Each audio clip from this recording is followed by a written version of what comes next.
Thanks, everyone. Thanks for joining. Hi, as mentioned, my name is Corey Diaz, and I'm the CEO of Anfield Energy. We are a company with all of our assets in the United States. Our aim is to be in production by 2027. Here's a picture of our capital markets profile. So we trade both on NASDAQ and TSX Venture. We joined the NASDAQ in September of last year. Our largest shareholder is Uranium Energy Corporation. I'm sure you may be familiar with that company. And we have research coverage out of VRIC out of Toronto, $17 target. On this slide, you can see a picture of the mill down to the bottom right. So reasons to invest in Anfield. So we've got a large portfolio of conventional uranium assets underpinned by the Shooter Canyon Mill. The mill is one of only 3 licensed, permitted, and constructed conventional uranium mills in the United States. Our assets are strategically located in Utah, Colorado, New Mexico, and Arizona.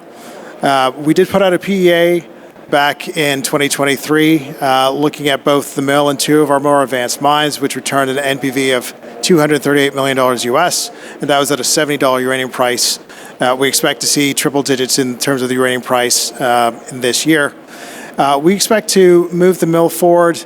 In 2026, we have a radioactive materials license that we're updating from standby to operational.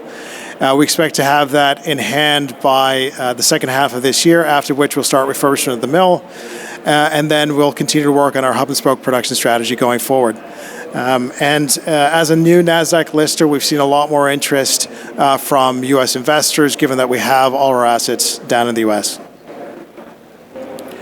So in terms of company catalysts going forward, as I mentioned, we're permitting the mill.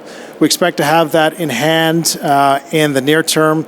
We're moving the mill from its current 750 tons per day throughput rate to 1,000 tons per day, and we're also increasing the output from 1 million pounds per year to 3 million pounds per year.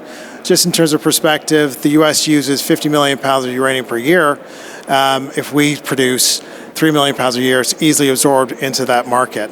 If we look at the production capacity for all of the existing producers or near producers in the United States, could produce about 25 million pounds per year at 100% capacity utilization. So all of these pounds, as I said, can be absorbed easily into the U.S. market. We're putting together an updated PEA. I mentioned that we had a 2023 PEA. We're now looking to incorporate an additional mine to that PEA, so going from 2 mines to 3 mines. We're also looking to increase the price of uranium that's included as part of the financials, moving it close to $100 per pound. So we'd expect to see an increase in terms of the NPV going forward. Mill advancement, we're now starting some pre-construction work. We're ripping out the tanks in the mine, the redwood tanks, which are about 50 years old, and the state of Utah won't let us use those again. So our plan is to start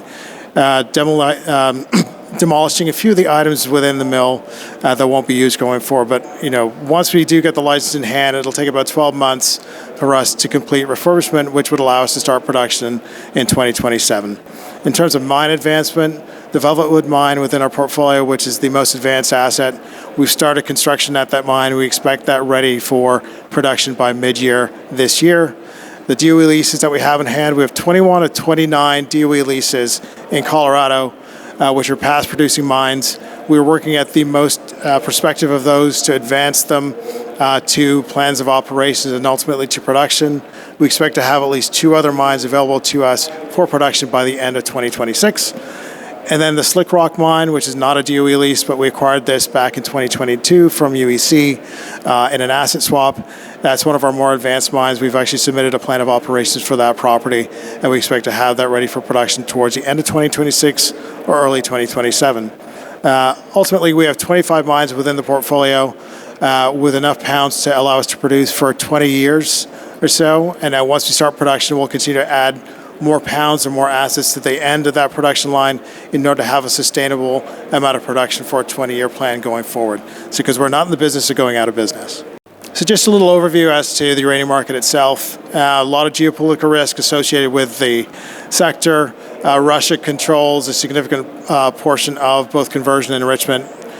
China is taking a lot of the pounds that would come from Kazakhstan to North America over to China, which means that there are fewer pounds flowing westward. Niger had A coup about a year and a half ago, which meant that Iranian production, which is about 4 to 5 million pounds per year, is no longer being released to North America or elsewhere. It's being kept in-house. And then the U.S. itself, the largest consumer of uranium, produces less than 2% of what is required. So it's dependent on outside forces to provide pounds. And so our job is to help to contribute to the U.S. market and help to mitigate some of that lost pounds from Kazakhstan and elsewhere. We think there are a lot of opportunities within the sector. There's obviously a great number of reactors being built worldwide. We see China, UAE, India, Eastern Europe building. We see Japan restarting reactors. It has 33 reactors that can restart of the 54 that it has within the country. Its largest reactor is in the process of actually restarting. That was announced a couple of weeks ago. The U.S. is talking about quadrupling its energy mandate, which means that these requires a lot more pounds that are being produced there today. We look at AI. Microsoft and Constellation signed an agreement a year ago to work on creating the opportunity for more power to be provided to Microsoft and data centers. Multiple executive orders. The Trump administration has been talking about creating a playing field, a level playing field for natural resource parties who provide critical minerals to the state and to the government, and we're part of that mix. And then Section 232, talking about the idea of price floors for U.S.-based uranium. Supply remains an issue. Cameco has seen weaker production than expected. Kazatomprom had the same issue last year and the year before, and a lot of the physical uranium funds continue to buy pounds, which could ultimately go to utilities. So when we see demand increasing and we see supply dwindling, we think that the only resolution here is to see a higher uranium price, and that's what we're seeing in the market today. So this is an overview of our company. You can see that the gray dot represents the mill. So our plant is hub and stroke production. The gray dot represents the mill. The darker blue dots, Velvet Wood and Slick Rock, represent the two mines which are more likely to go in production first. The other dots represent the remainder of our portfolio. But you can see it is a hub and spoke, with Shooter Range serving as the hub and the other mines serving as the spokes. So here's a picture of some of the inner workings of the mill. You can see it's a constructed mill. A lot of the material, a lot of the items within the mill will stay there. We'll be replacing some of the older items which don't meet current emission standards. But the ultimate aim here is to have this thing up and running by mid-2028. The pipeline of productions, as I mentioned, Velvet Wood, first in line, Slick Rock, and West Slope, other properties that will be moving through the production pipeline that we have, with an aim to have those projects ready for production probably about 6 months ahead of the mill being ready to accept ore. Another asset we acquired back in 2023, a first foray into New Mexico, our largest single uranium project. 18 million pounds. This is something that can be added on to the end of our production profile once we've gone through everything we have within Utah and Colorado. You can see that the NPV here was about $21 million at $60 a pound. At 70, it moves up to about $73 a pound. As you can see, it's highly leveraged to the price of uranium. So our such production, as I mentioned, our near-term focus is on Shooter Ring, Velvet Wood, Slick Rock, and other assets within the DOE lease program. We talked about the size of the NPV that's there. We're adding a vanadium circuit because we have about 100 million pounds of vanadium within our portfolio, and we think that's another opportunity for us to generate revenue for the company.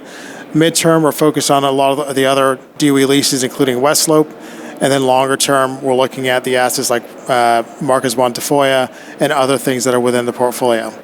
So just the slide I think is very important here in terms of valuation. So the other four players on this slide are producers or near producers. Our market cap is significantly lower than even the smallest of those, probably about 5 times smaller. We think that provides a pathway to where we hope to get to in the next 12 months.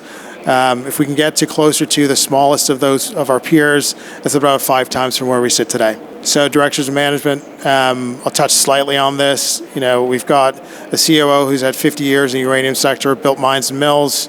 Ken Mashinsky has run a producing uranium asset down in Australia and has worked in nuclear for over 30 years.